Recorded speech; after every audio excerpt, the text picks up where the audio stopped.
ఒక మాట కూడా చెప్తున్నా, ఓట్లు వేసాం మా పని అయిపోయిందని ఇంట్లో పడుకుంటే మళ్ళా దొంగ మాటలు చెప్పే వాళ్ళ మాటలు వింటే వాళ్ళ బజార్లో తిరగనిస్తే మళ్ళా మన బతికేమవుతుందో మీరే ఆలోచించుకోవాల్సిన అవసరం అని నిన్నే చూస్తున్నా. విశాఖ స్టీల్ ప్లాంట్ ఎవ్వరూ ఆలోచించలేదు. మేము దాన్ని ఏ విధంగా కాపాడుకోవాలో మేము ఆలోచిస్తున్నాం. ఈ పనికిరాని పార్టీ ఒకటి ఉంది, అబద్దాల పార్టీ. ఆ పార్టీనే అబద్దాల ఫ్యాక్టరీ. అది వాళ్ళ కడుపు అంతా అబద్దాలు అంటే ఆ పొట్ట నిండా అబద్దాలు తప్ప ఏమీ ఉండవు వాళ్ళకి. వాళ్ళు చెప్తున్నారు ఎప్పుడో వాళ్ళకి కల వచ్చిందంట, నేను ఒప్పుకున్నానంట ప్రైవేటైజ్ చేయడానికి. ఎన్నోసార్లు చెప్పా. తెలుగు వారి ఆత్మగౌరవం కోసం పోరాడినటువంటి ఫ్యాక్టరీ ఇది.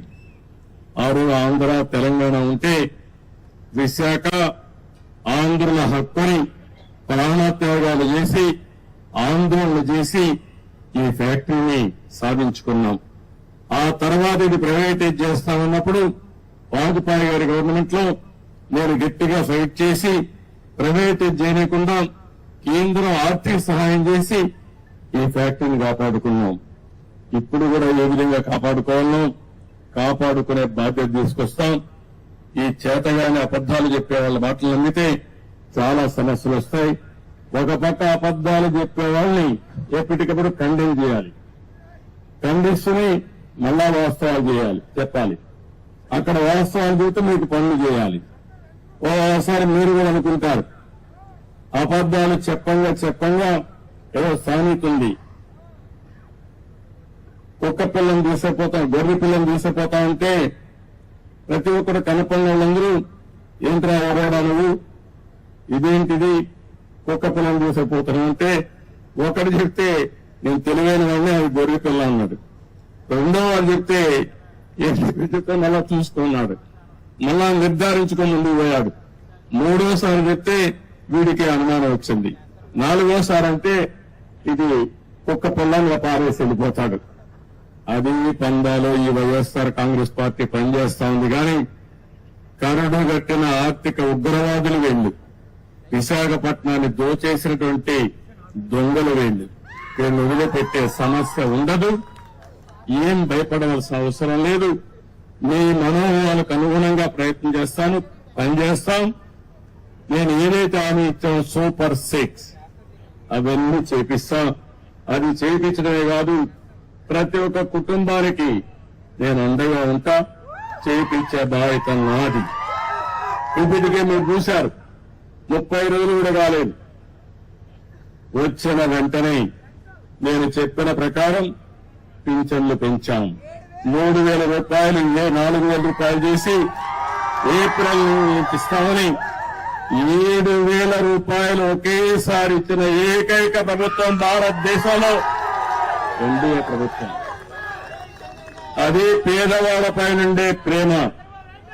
ఇంకో పక్క మీరు ఒకసారి చూస్తే మా తమ్ముళ్లకు ఉద్యోగాలు లేవంటే మెగా డిఎస్సీ హామీ ఇచ్చాను. మొదటి సంతకం పెడతానని చెప్పాను. మొదటి సంతకం పెట్టాను. మొదటి క్యాబినెట్ లో పెట్టాను. ఆమోదించి నోటిఫికేషన్ ఇచ్చే పార్టీ తెలుగుదేశం పార్టీ.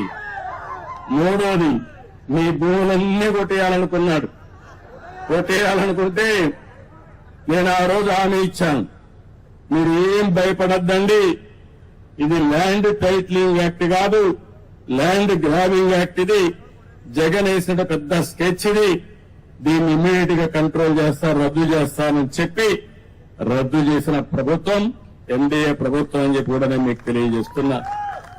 అన్నా క్యాంటీన్లు 180 క్యాంటీన్లు 183 ఉన్నాయి. ఆగస్టు 15 నుంచి ప్రారంభిస్తాం. పేదవాడికి అన్నం పెడతాం. పేదవాడికి అన్నం పెడితే సహించలేని మనస్తత్వం ఆయన పేరు కూడా నేను చెప్పకూడదు, ఇప్పుడు చెబితే చాలా చిన్నగా ఉంటుంది. అలాంటి వ్యక్తి వీళ్ళంతా సైకో. మా తమ్ముళ్ళు ఇంకా మర్చిపోతే భయంకరం.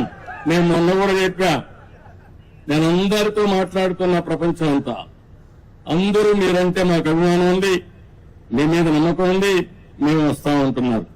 కానీ మీ రాష్ట్రంలో ఒక భూతం ఉంది, మళ్ళీ అది లేస్తే ఏమవుతుంది కాబట్టి అది కూడా ఆలోచించమని నేను చెప్పాను. ఆ భూతానికి భూత వైద్యులు చూసుకుంటున్నారు. శాశ్వతంగా ఆ భూతాన్ని వదిలించే బాధ్యత మా ప్రజానీకానికి అప్పచెప్పానని చాలా స్పష్టంగా చెప్పాను. ఆ భూతాన్ని పూర్తిగా కంట్రోల్ చేసేది భూత వైద్యులు మీరే, అది గుర్తుపెట్టుకోవాలి. అది కంట్రోల్ చేసి ముందుకు పోదాం. అదే సమయంలో మా తమ్ముళ్ళందరికీ, ప్రజలందరికీ మీ ఆదాయం పెంచే మార్గం అదే నైపుణ్య అభివృద్ధి కోసం సెన్సస్ తయారు చేస్తున్నాం. అందులో ఏ విధంగా మీ ఆదాయం పెరుగుతుంది, యువతకు ఉద్యోగాలు ఏ విధంగా వస్తాయి, ప్రపంచం మొత్తం రాణించాలంటే ఎలాంటి నైపుణ్యం మీకు కావాలో అది ఇప్పించే బాధ్యత మాది. దానికి కూడా శ్రీకారం చుట్టామని చెప్పి కూడా నేను మీకు తెలియజేస్తున్నా. అన్నింటికంటే ముఖ్యంగా ఇసుక, ఉచిత ఇసుక ఫ్రీ. ఏం తమ్ముళ్ళు ఎన్నికల ముందు చెప్పాను, ఫ్రీ ఇసుక ఇస్తానన్నాను, ఉచిత ఇసుక ఇస్తాన్నాం. మాట నిలబెట్టుకున్న పార్టీ ఎన్డీఏ పార్టీ అని చెప్పి కూడా నేను మీకు తెలియజేస్తున్నా. మీరందరూ ఒక పక్క నా మీద గాని, పవన్ కళ్యాణ్ గారి పైన గాని, నరేంద్ర మోడీ గారు చెప్పిన విషయాలు, ఎన్డీఏ చెప్పిన విషయాలన్నీ కూడా మీరు నమ్మారు, పూర్తిగా విశ్వసించారు, మాకు బ్రహ్మాండమైన మెజార్టీతో గెలిపించారు. మేమందరం కూడా మీకు రుణపడి ఉన్నాం. తప్పకుండా మీ రుణం తెచ్చుకుంటాం. ఎట్టి పరిస్థితుల్లో ఆలోచన ఒకటి, ఆంధ్రప్రదేశ్ ని నెంబర్ 1 రాష్ట్రంగా తయారు చేయాలనేది ఏకైక ధ్యేయం. ఇప్పుడు ఎక్కడున్నామంటే అందరికంటే వెనక ఉన్నాం. మొన్న జీతాలు కూడా ఇవ్వలేము, పెన్షన్లు ఇవ్వలేమంటే నేను ఒకటే చెప్పా, ఏం చేస్తారో నాకు అనవసరం, ఒకే రోజు పెన్షన్ ఇవ్వాలి, అందరికి ఇవ్వాలని, వాలంటీర్స్ ఉంటేనే సాధ్యం అని చెప్పిన పెద్ద మనుషులకు బుద్ధి చెప్పాలని సచివాలయ సిబ్బందితో ఒకే రోజు ఇచ్చాం. అందుకని సచివాలయ సిబ్బందితో ఒకే రోజు పింఛన్లు ఇచ్చిన పార్టీ తెలుగుదేశం ఎన్డీఏ ప్రభుత్వం. అవునా కాదా అని అడుగుతున్నా మిమ్మల్ని.